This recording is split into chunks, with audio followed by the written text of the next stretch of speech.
It's about finding focus on what you love to do and becoming really great in this and overcoming obstacles, drawbacks, setdowns and stuff like this, just with a strong mindset. It was really impressive. It's actually Welcome based to on Innovators Among Us, the podcast where tech meets courage.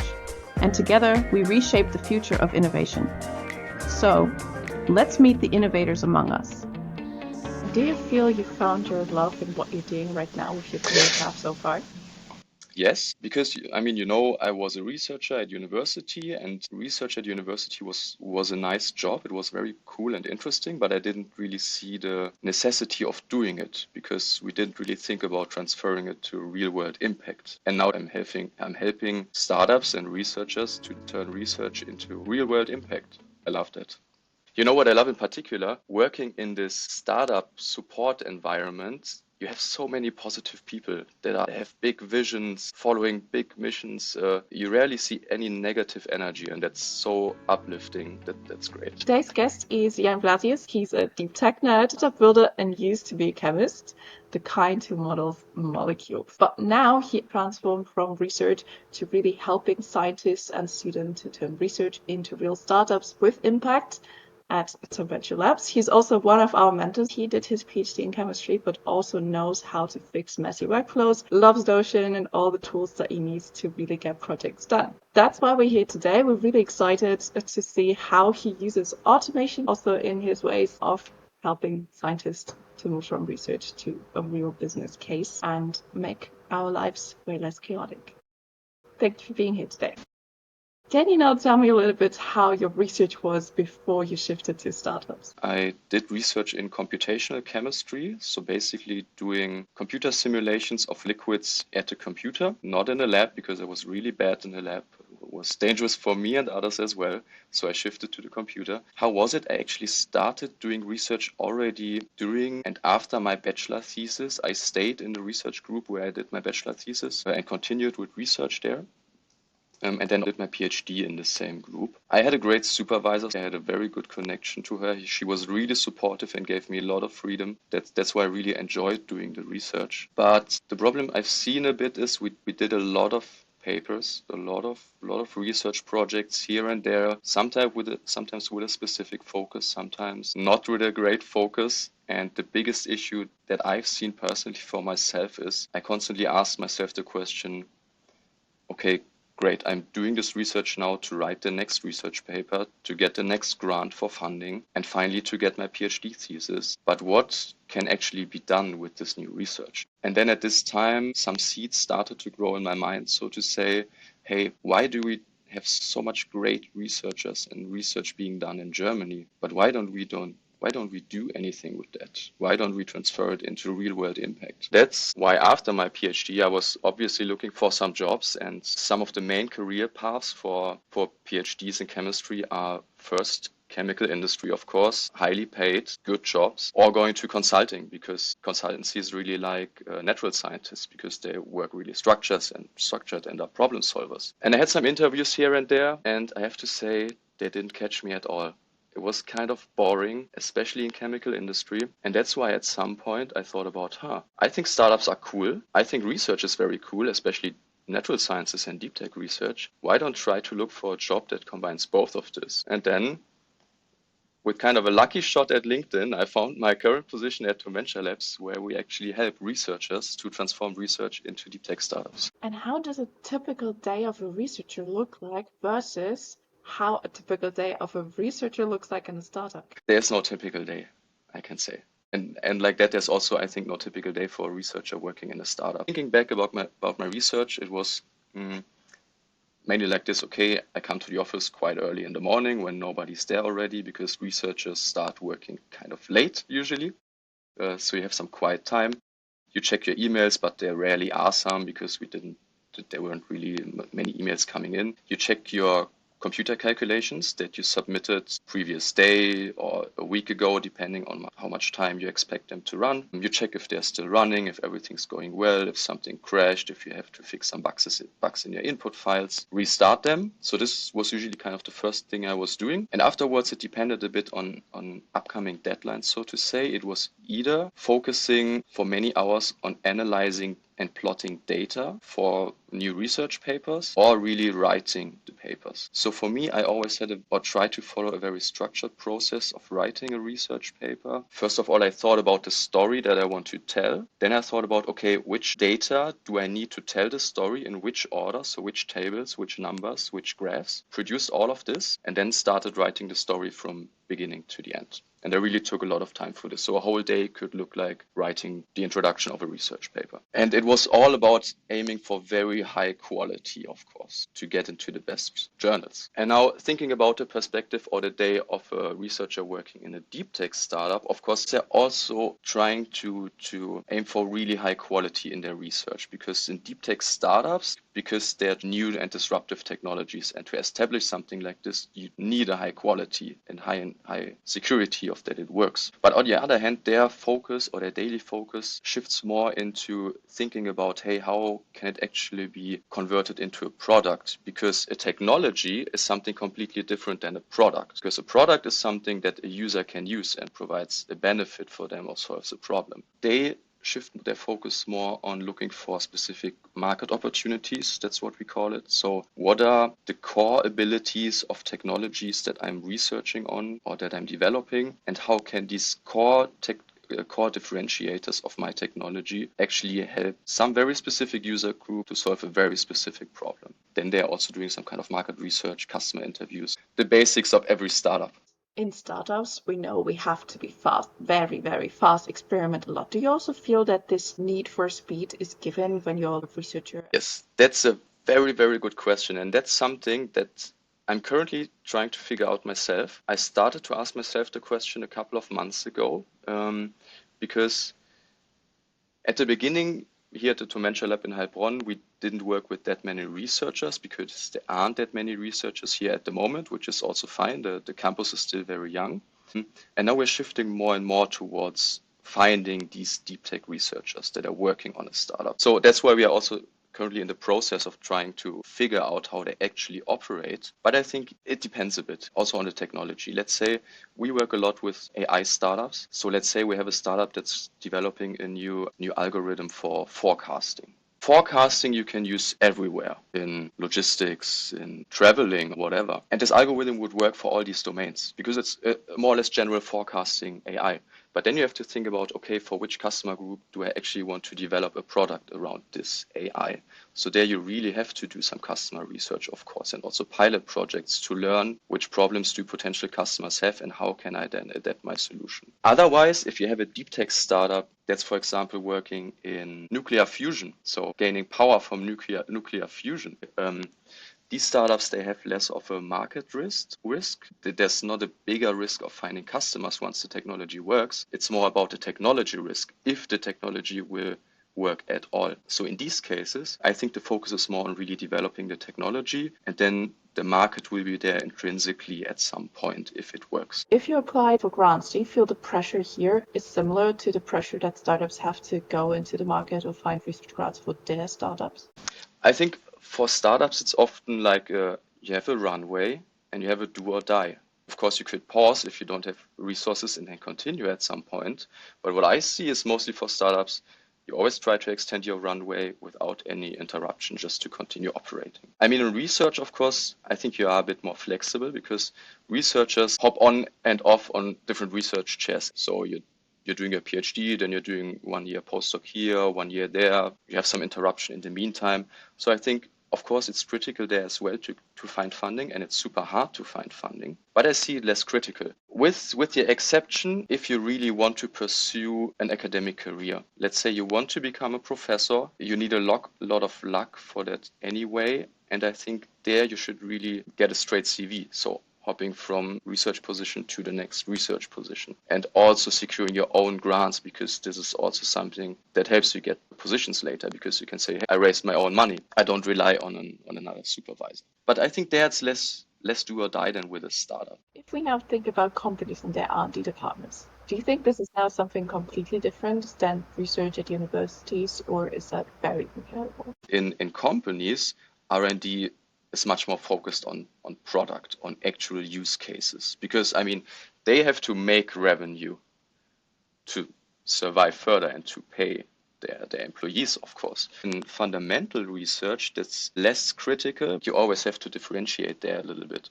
It's okay and it's important to do fundamental research at universities. I don't want to judge that. That's super important. But in this fundamental research, you often don't have the perspective of the real world impact of the application. And I think that's something very different at R&D departments in corporates, because they just have to make the revenue and think from the customer perspective. But doesn't mean that I would also assume that also in R&D departments in corporates, fundamental research is being done just to explore new ways of developing the product. But just the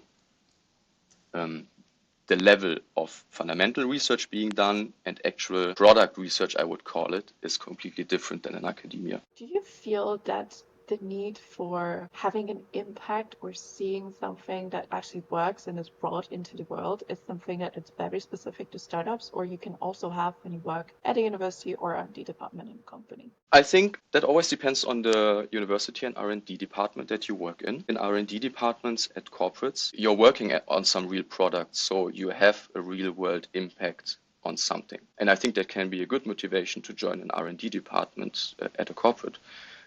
I would also like to do that if I see that the impact I can have there is something that I can personally resonate with. At universities, I think it's super dependable on the university itself and also on the supervisor. I mean, ultimately, if your supervisor would support bringing research into application and also probably found some companies, I know some chemistry professors that found 3 or 4 companies out of their research. So you see there are people like that who support this. Then if you have the motivation to bring research into application, it makes sense to join such a research group when you can have this impact. Otherwise, I also know and see many supervisors or universities that don't really support this research transfer. And there you of course only have very limited possibilities to explore this intrinsic motivation of transferring research into technology. So to sum up, if you want to do research at university, but feel the strong intrinsic motivation to transfer it into some real world impact, I can recommend to look out for supervisors and universities that actually support this. I feel like you know how important it is to have a really good supervisor, but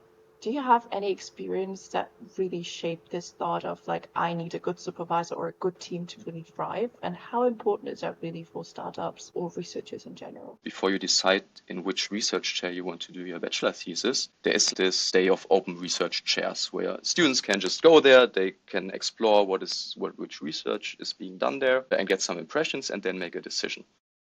And at that point, in the 5th bachelor semester, I never heard of computational chemistry before. So I didn't know that you can do something like that. And I was really at a point of almost quitting my studies because I hated working in the lab. And it was a career-shifting day when I saw the first molecule or molecular simulation on the computer, and when I knew immediately, oh yeah, that's what I want to do. The PhD who showed me this then also became my supervisor for my bachelor thesis. Of course, there was a professor on top of that. And that's how I accidentally slipped into this world and also into this research chair. And then I got just a lot of freedom from both my PhD supervisor and also my professor supervisor. A very good personal connection. It just made me stay, and that was super supportive. So I think in contrast to many other PhDs, I wasn't really searching for a PhD supervisor and position, or also master and bachelor. I just found it. That sounds very beautiful. But can you go a little bit more into detail on how lab work actually was for you? I'm naturally also bad in crafting stuff. So like woodwork, work and stuff like that. And that's a bit surprising because my whole family is working in this field. My father has a company for metal construction. My uncle is a gardener. But I'm really bad at this. First semester of my bachelor studies was pure theory. That was fine. I had some good exams. I was enjoying learning these concepts. And then the first lab course started. It was analytical chemistry. So qualitative analysis and then followed by quantitative analysis. And it's super hard to explain. Stuff exploded and I don't even know why. Sometimes I didn't know why. You know, sometimes you think you're doing the same stuff as your neighbor in the fume hood, but for him it works and for you it doesn't. And you think, well, why? This cannot be. And this qualitative and quantitative analytical courses were then still okay. I mean, I made my way through it. But then what was really bad was organic synthesis. Wow, that was a mess. It was really about working under vacuum, working with very transition metal complexes, coupling reactions, stuff like this. And just building this whole glass constructions, probably you have seen them like with distillation stuff and oil heat bath and so. I was always very nervous when I was building this up because I knew, wow, this is very fragile stuff. I have very dangerous, toxic, cancerogenic chemicals, and I couldn't really focus on all of that. I was always like shaking a bit, probably also being afraid of all this stuff, of breaking something or so. That's also most likely a reason why it didn't work quite often, because I couldn't really focus on what I was actually building there. Yeah, and that's why I hated it.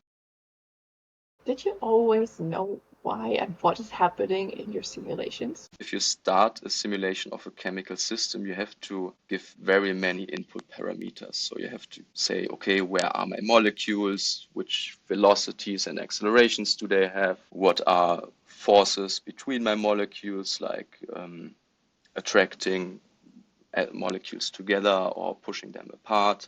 And you have to give all of this in some input parameters, just some numbers basically. And if you mess up some numbers there of these 100 lines of input code, of course it can mess up your simulation. It can explode and you don't know why. So you see some weird atomic connections where your chemical intuition tells you this cannot be, this is not a real physical or chemical system. Then you have to search for the bugs. And obviously there were many situations where I didn't know why specific things happened. Why is this then less frustrating or scary to not know why and what happens versus than in a lab? It's interesting because I always ask myself this question as well. First of all, let's say you have a synthesis in the lab. You estimate it to take 1 week, and then it fails after 4 days. I mean, the chemical that you want to synthesize falls down, drops into the oil bath or something, and it's dead, basically. Then you have to start from scratch. You have 4 days to do it again, and probably again and again. And also in the synthesis, at some point you don't know why, because you cannot really track the progress. Of course, you write a journal of what you have done, but you cannot track everything on your glass construction, for example, or what you've done, where some air coming in or so. And at a computer simulation, of course, you can track it. You can have your file versions, of course, you can compare them to each other, track differences, etc. So I always had the feeling you had a better version control, I would say, in quotation marks. And on the other hand, you search for the bug, you change it, you restart your calculation, and it just runs in the background and you can do something else. So you just save a lot of time compared to doing a real synthesis for 4 or 5 days again and again. And that was way less frustrating. How important was it then to think about like automating processes? Is there a way to automate something for a simulation or use AI even?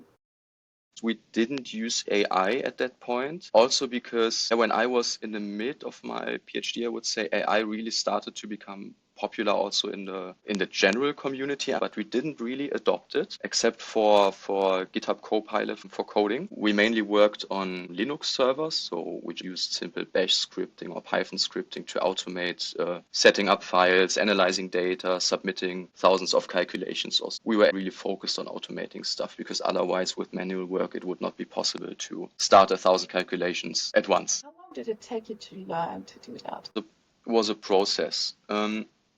During the bachelor, we didn't really learn something about digital or computational chemistry or actually working with Linux and programming languages. In the 6th semester of the bachelor, before we started actually working on our bachelor thesis, there was a practical course focused on computational chemistry where we for the first time started to work with these kind of Linux servers and computer systems. Learning something like that is learning on the fly.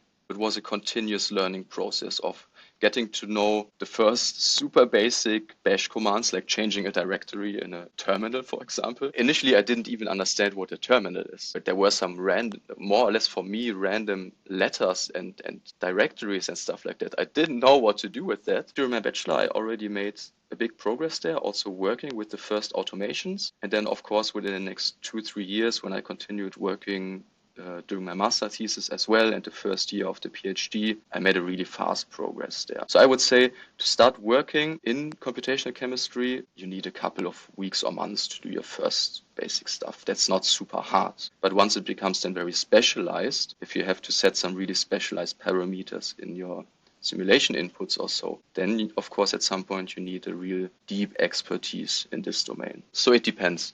The basic stuff you can learn quite fast, but if it becomes really niche-y and expert simulations, of course you have to dive very deep into this and get some expert knowledge. Did you at some point have a specific process that you followed when you approached one of the new simulations? You mean deciding on what to simulate or how to set up the simulations? If you started a new simulation, is there a specific step-by-step guide that you had in your mind?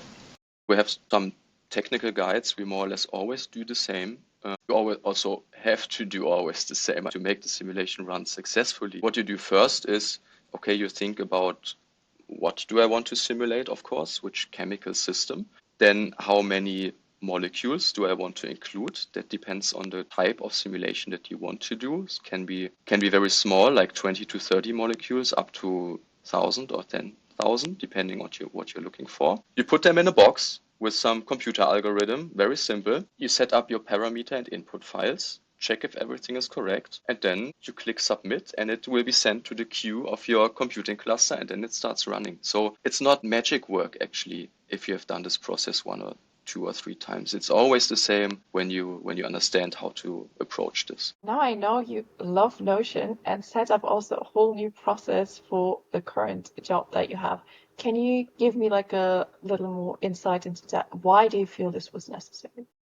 Going back to my academic research career, during my studies, we never really learned how to work in a structured digital workspace, I would say now. Of course, we learned how to do a lab journal in the physical world, but when it comes to digital work, like saving knowledge, file versioning, stuff like that, we didn't really learn something about that. And that was also the reason why during my PhD, I have to be honest, often I didn't really work very structured. Also in saving data, in analyzing data, in storing them and in providing them for my PhD colleagues. When I then joined the TUM Venture Labs, of course, it's something different if you join a corporate or nonprofit organization that I'm working for right now.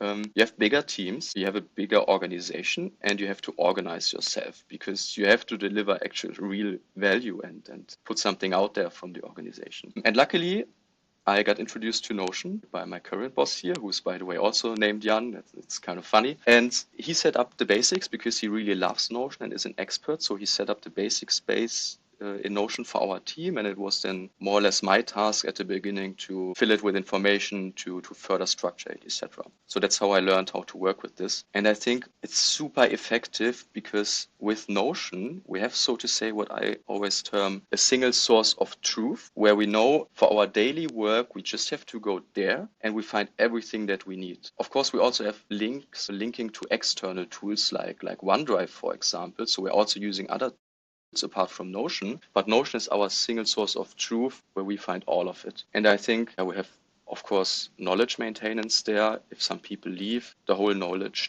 stays in the organization, like task and project management. So everybody knows what the other is doing. There's no ghost work going on, so to say. We have clear responsibilities, who's responsible for what, until when. And I think that makes our working process very, very smooth. And I think that's super important for teams, especially for teams that are growing and also for teams that have continuous coming and going of new people. So usually you have a brain drain so that knowledge is lost when people leave the company. But with such a space, you can maintain this knowledge actually there and have very easy onboardings for new hires. That's why I just love it. Doesn't this sound exactly like what we also need for R&D or research labs? Because there we also have people constantly joining, leaving. Yes, and that's a very, very interesting comment that you make, because I can make a small teaser now. I'm currently in contact with some, I would call them research chairs slash deep tech startups, so PhDs that are about to transfer their research into startups. And I'm consulting them on setting up a Notion space. They also said, wow, this is super helpful because we have these working students coming and going. We have postdocs here for a year that work with me and then they're gone again. We can track meeting notes now, for example. They didn't have a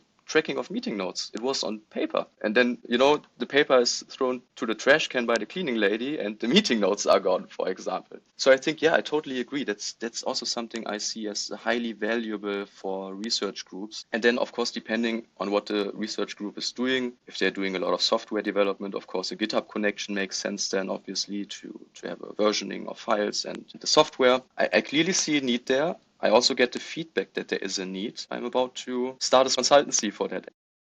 That sounds perfect. You also advised us on our Notion space, and we are still super happy with our setup there. We keep improving it continuously because it was such a game changer into seeing where we actually have to improve and what processes we have. Because if you don't know a process, you cannot improve it, right? Yeah, I think it can also be very overwhelming in the beginning because you can do tons of things. And in the beginning, if you don't know it, it's super hard to figure out what are the actual first steps. And that's also a feedback I get. Notion is is good in a lot of things, but probably not very specialized and super good in some things. So it's a very broad tool, I would say. At least that's my impression or how I use it.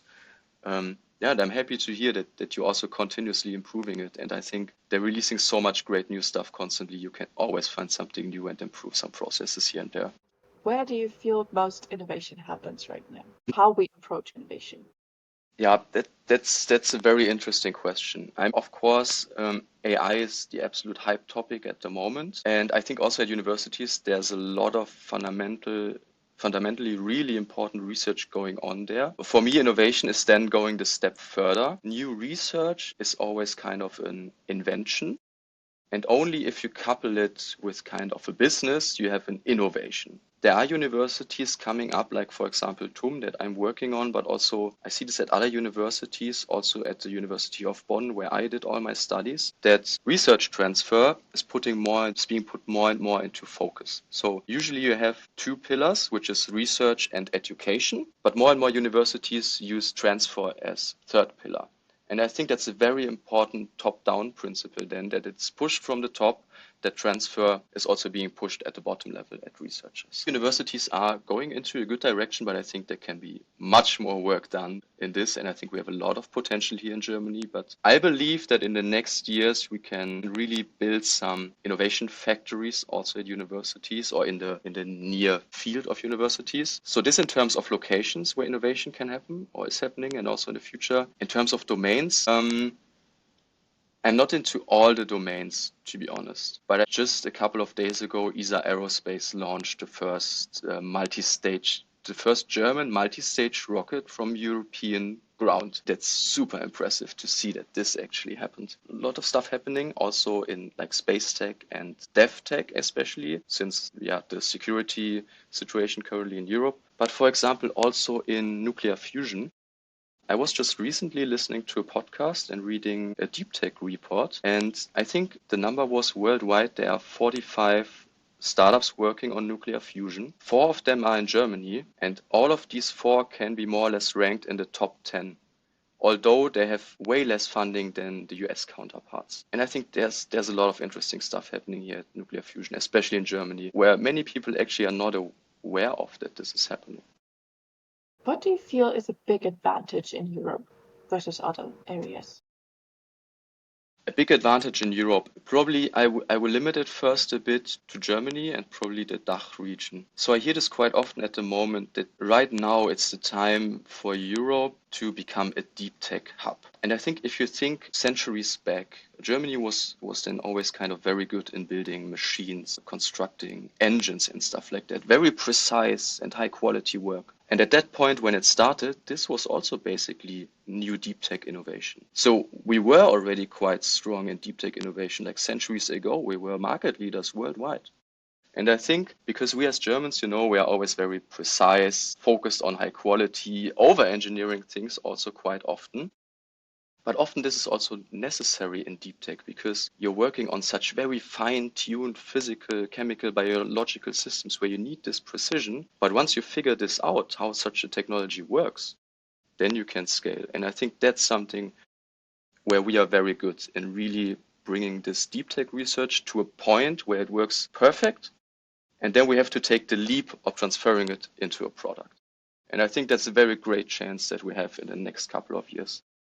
Isn't perfect dangerous? because it's slow? Yeah, that's always depends, of course. I think you have to differentiate here, if we talk about startups now, about, for example, a B2B SaaS startup that has to constantly iterate with customers and the product and adapt the product. Absolutely, I agree.